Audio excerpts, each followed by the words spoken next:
I'll start with section 4.9. We'll learn about antiderivatives in this section.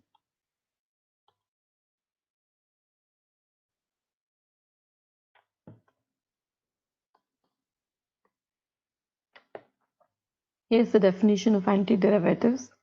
A function f is called an antiderivative of the function lowercase f on an interval I if the derivative of capital F, f prime, equal to this function small f, lowercase f. So, suppose I give you a function f and I ask you to do the derivative of this function f.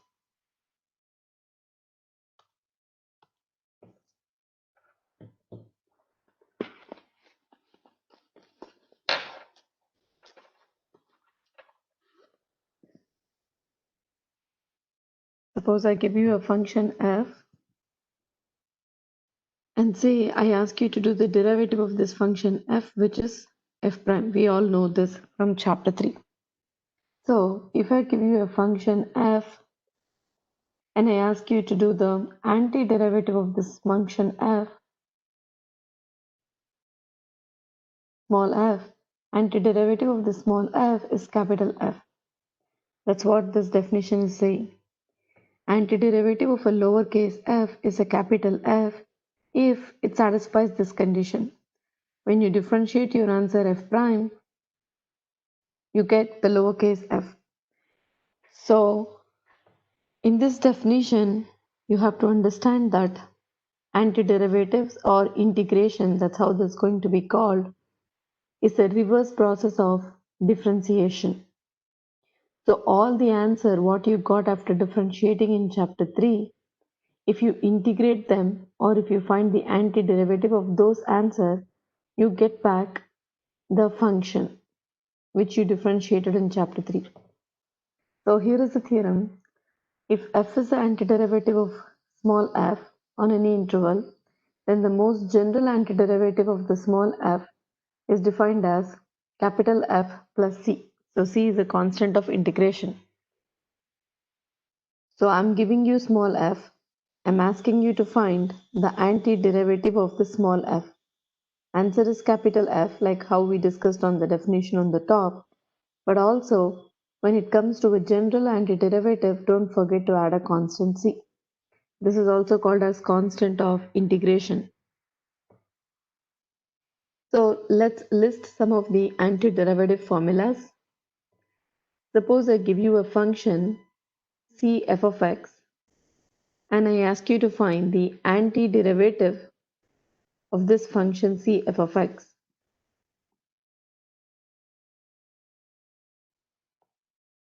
Just now here on the definition on the top, we saw given a small f, if I ask you to find the antiderivative of small f, your answer is capital F. So let's read this carefully. Given a small f, you are asked to find the antiderivative of small f. So this becomes capital F. So it is c f of x. X to the n antiderivative is x to the n plus 1 divided by n plus 1, where n is for sure not negative 1. If n is negative 1, the denominator becomes 0 and the function goes to infinity. Antiderivative of e to the x, it is e to the x itself. Antiderivative of cosine x is sine x. Remember that differentiation of sine was cosine. So you're talking about integration of cosine and it is sine. This is your chapter 3. And if you reverse it, this is your chapter 4 and 5, integration. Antiderivative of constant C1 f plus C2 g. It's the same constant C1 capital F plus C2 capital G. So this is the function and this is the antiderivative. 1 over x antiderivative is natural log of x. If you all remember, when we did differentiate ln x in chapter 3, we did get 1 over x. Now when you integrate Integration is same as antiderivative. When you do the antiderivative of 1 over x, all you get is ln x. So you see that integration or antiderivative is the reverse process of differentiation. Differentiate sine, you get cosine, negative cosine. In chapter 3, you remember differentiating cosine, we got negative sine. So the negative is captured here in the right hand side. Differentiation of tangent is, the antiderivative of tangent is secant square. We know that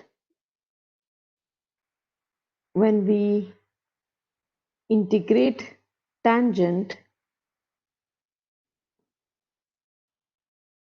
okay, let me change this a little bit. Let me go over the details of this.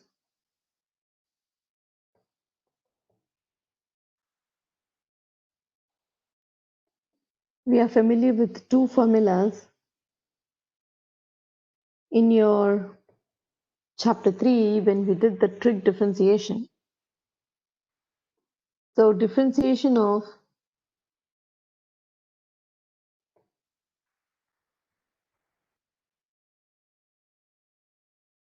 tangent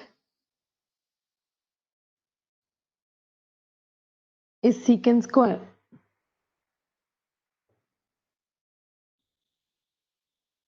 So we can write here in chapter 4, integration of secant square is tangent. Similarly, we have one more integration formula. Integration of secant tan is secant. So you can say differentiation of secant in chapter 3 is secant tan. So now we want a formula which is differentiating a function. We are differentiating some function, and then when you differentiate this function, you're going to get tangent. But none of the answer here saying that the answer is tangent. One is secant square, the other one is secant tan.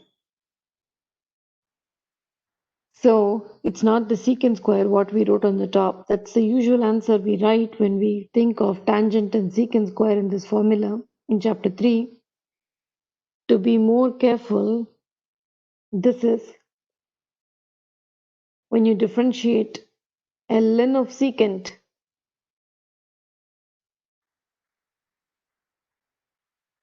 or let me do this. Suppose I have integration of sine over cosine. You will see this integration formula. Sine over cosine is tangent. We all know that, right? Now, what is the differentiation of cosine? Differentiation of cosine is negative sine. So let me write negative here. To balance the equation, let me put a negative outside. So this is same as the previous equation, sine over cosine. So we have a formula in integration. You will see slowly in one of the sections. When you differentiate a function in the denominator, say you get the numerator. Differentiation of cosine is negative sine. In all such problem, you can write the answer as ln, the denominator. So you're differentiating cosine and you're seeing the answer here as negative sine. So differentiating a function, if you see the answer in the numerator, you call it to be ln cosine after you do the antiderivative.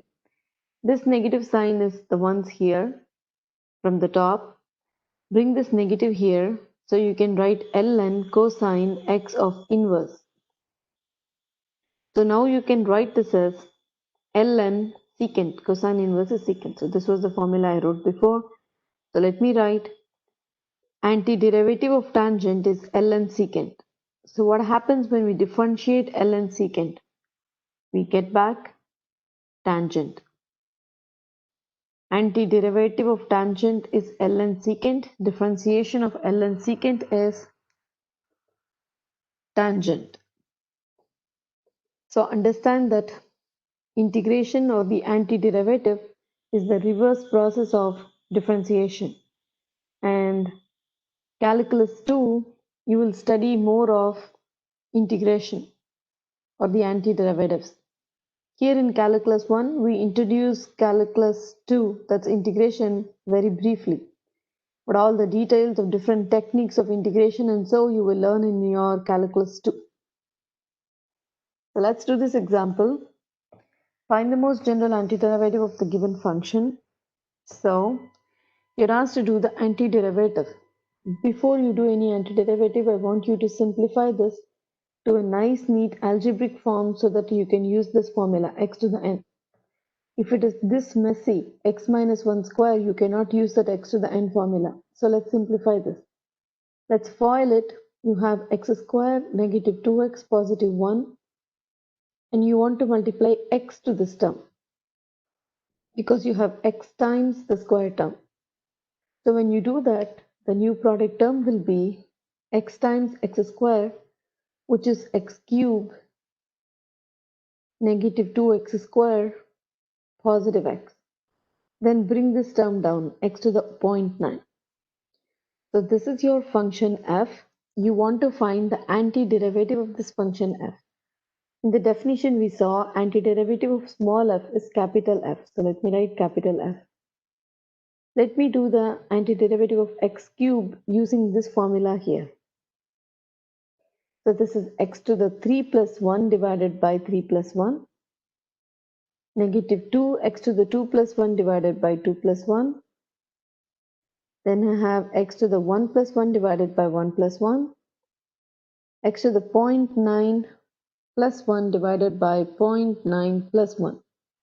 So add 1 to the exponent and the new exponent after adding 1 is written in the denominator.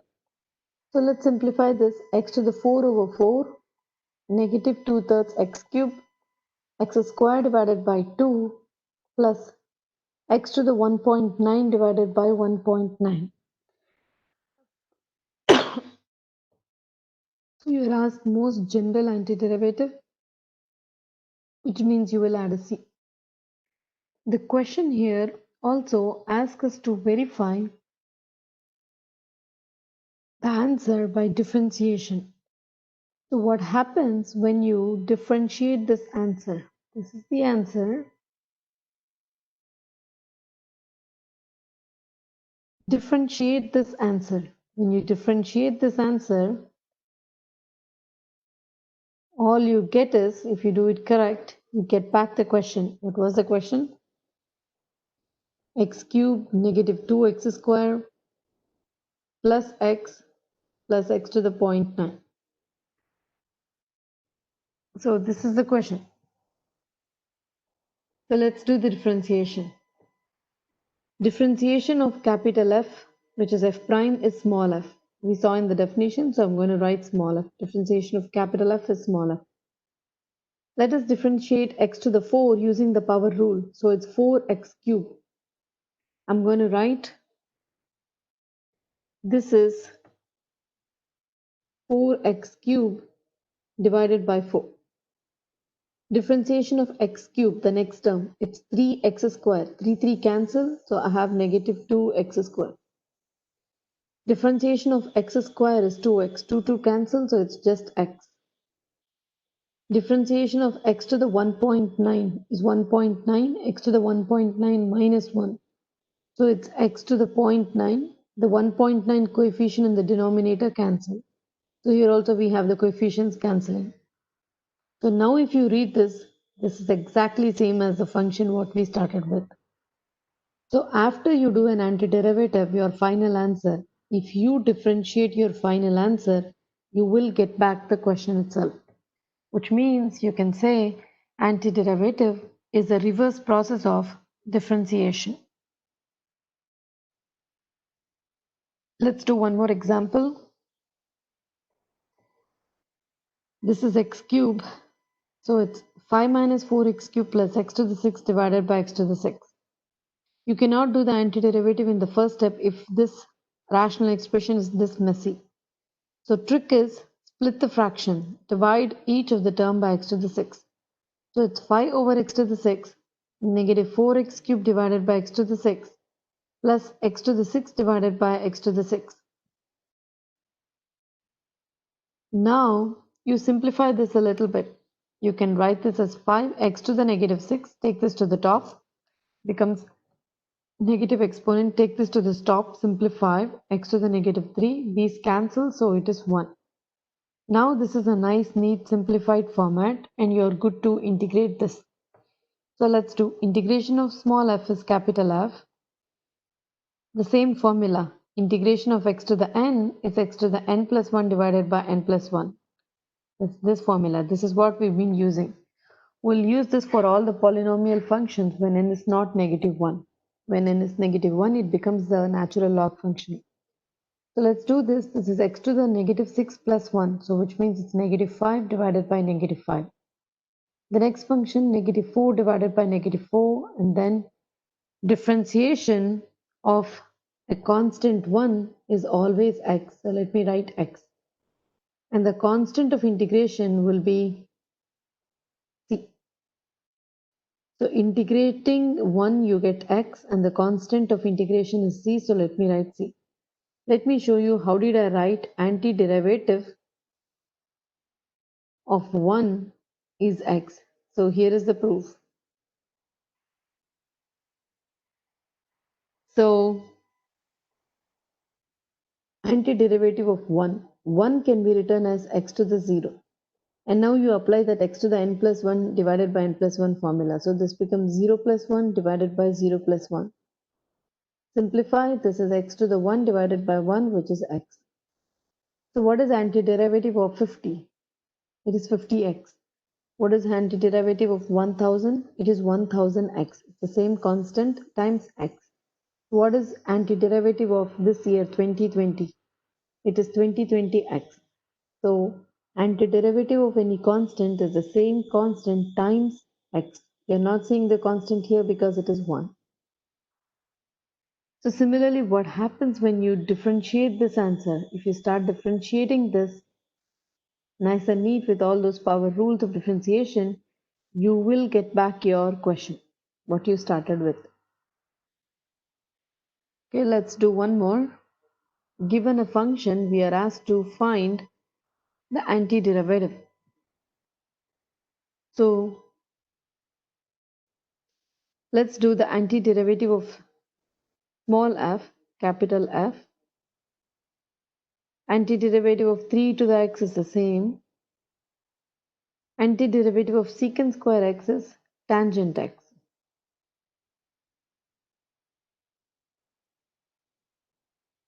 Plus the constant of integration is c.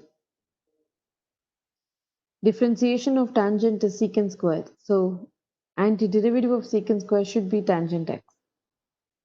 So let's do next example. You're given a function f. You are asked to find a function f. You are given a second derivative term equal to 6 minus 18x, and then you have some constant terms here. F at 0 is 8, f at 2 is 10. So let's start with this f double prime,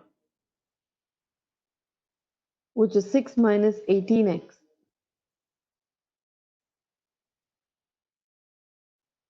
I can write this 6 as 6x to the 0 and then 18x, x is x to the 1. You will see why I wrote it as x to the 0, but because I'll be doing antiderivative of this term now. You're also given f at 0 is 8, f at 2 is 10. So these are all the functional properties of f of x, but you don't know f of x, but you have details of f of x. How does the second derivative look? What is the functional value at 0 and 2? So now let's do the antiderivative of f double prime. When you do the antiderivative of f double prime, what you get is f prime. You get one derivative less f prime. So let's do antiderivative of 6x to the 0. It is 6x to the 0 plus 1 divided by 0 plus 1. We are using the x to the n formula. Antiderivative of 18x, 18x to the 1 plus 1 divided by 1 plus 1. Simplify, you have 6x minus 18x to the 2 divided by 2, so it is 9x square, plus a constant of integration c. Now let's do antiderivative of f prime. When you do the antiderivative of f prime, what you have is f. Let's do antiderivative of 6x. It is 6x square divided by 2. 6 and 2 cancel, so it's 3x square. Antiderivative of 9x square, 9x cube divided by 3. So 3 and 9 cancel, negative 3x cube. Antiderivative of c, any constant, it's constant times x. Plus a new constant of antiderivative, general derivative, it's d. So we have the function f and you are asked to find f of x. But this is not your complete answer because you have two unknowns. You have to find d, you have to find c. So let's do that. Let's use this first initial condition f at 0 equal to 8. You understand this x value is 0 and the functional value is 8. Let's plug this in this function what we calculated. 3x square negative 3x cube plus cx plus d. So the left hand side becomes 8. The right hand side becomes 3 times 0 because x is 0. 3 times 0, c times 0 plus d. So it's obvious that d equal to 8 here when you do the calculations. Similarly, let me use one more initial condition which is f at 2 equal to 10. Read this 2 as x value and this 10 as the functional value. Plug it back into the function formula what we calculated. So left hand side becomes 10, right hand side becomes 3 times 2 square, 3 times 2 cube, c times 2 plus d. Now simplify the right hand side. This is 12, negative 24 plus 2c plus d we know from the previous calculation 8, 10 equal to. So you have just one unknown which is c. Calculate c, you get c equal to 7. Now you know c, you know d, go back, plug it into this expression. So this becomes f equal to 3x square minus 3x cube plus 7x plus 8. So this is the function what you were asked to find given the conditions on the function saying the second derivative is a linear function and the functional value is given. So with all these learning about antiderivative, let's do this word problem.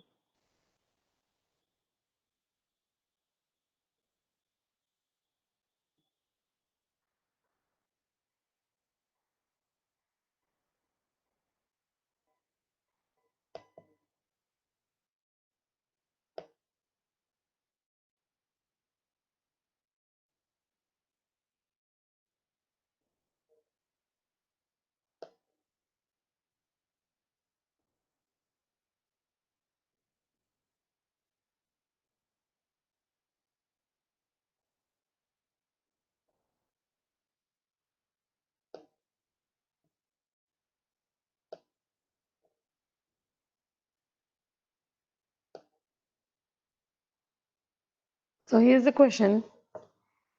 A car is traveling at 50 miles per hour when the brakes are fully applied, producing a constant deceleration of 22 feet per second square. What's the distance traveled before the car comes to stop? So first you want to identify the function with which you will do the antiderivative or the differentiation. So we have the expression for deceleration which is 22.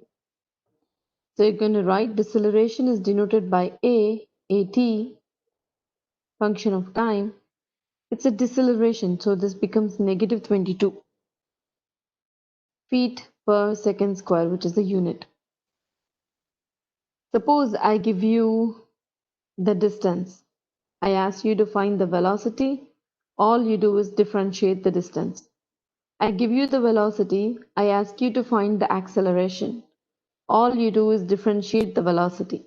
Now, what happens if you work in a reverse direction? What is the antiderivative of acceleration? You get back velocity. What is the antiderivative of velocity? You get back the distance. So you know the reverse process of differentiation is your integration. So with this AT, finally you're asked to find the distance. You're given the acceleration or deceleration, you're asked to find the distance s. So you're given you're given a, you're asked to find s. So you have to do the reverse process, antiderivative. So with just this constant, we cannot do the antiderivative. So you understand that this constant is t to the 0. Or you can say that the antiderivative of any constant is a constant times t. Then that's fine. You don't have to write t to the 0. So let's do the antiderivative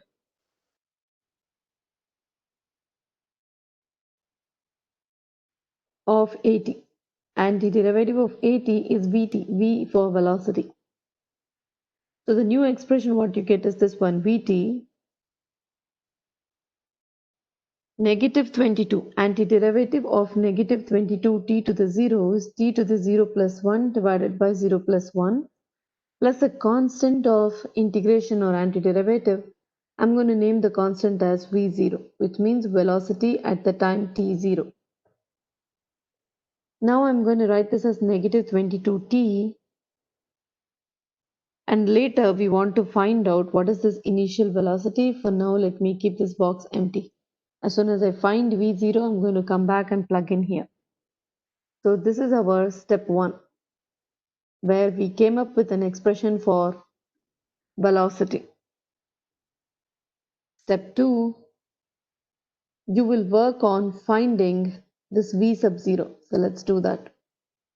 And once you find, you'll come back and plug in. We need some conversion factors here. 1 mile is 5280 feet, and 1 hour means 60 times 60 seconds. So here in this problem, you're given an car is traveling at 50 miles per hour. So that's the initial velocity. So you're going to write initial velocity equal to 50 miles per hour. But you're seeing one more deceleration units is feet per second square. So you see the mismatch between the units. Throughout the problem, the unit should be the same. So convert this to feet per second using this multiplication factor. So it's 50 times 5280 divided by 60 times 60. And when you write this, the new unit becomes feet per second. And simplify, you get 220 divided by 3 feet per second. So initial velocity is also represented by v0. So now go back and plug in here. This is 220 divided by 3. In the step 3, you're working on to calculate the distance, but you also see a sentence here. What is the distance traveled before the car comes to stop? So velocity should be 0. So write Vt is 0. Calculate the time factor. Negative 22t plus 220 divided by 3. This is the expression for velocity. This is equal to 0. Simplify t, you get t over 3, and you know the units is seconds. Once you know the t value, in the step 4, you will plug in back in the expression for s. So first let's calculate s. Antiderivative of Vt will give you St. So we have an expression for Vt on the top. Let's do the antiderivative of Vt. Antiderivative of Vt, step 1, is St. Antiderivative of negative 22t, it's negative 22t square divided by 2. Antiderivative of 220 divided by 3 is 220 divided by 3 times t. So simplify this, we have 11t square negative plus a fraction times t. Now calculate the distance at 10 over 3. When you simplify this, plug in wherever you see t, plug in as 10 over 3 square, 220 over 3 times 10 over 3. When you simplify, you will see that you're getting an answer 1100 divided by 9, and you know the units is feet. So this is a nice application to understand that antiderivative is the reverse process of differentiation. Again, we are going to address these antiderivatives in our next chapter, chapter 5, which will be the last chapter in this course. And many times we'll be calling this antiderivative as integration. Just the first time when we introduce, we call it as antiderivative. So I'm going to end this lecture here.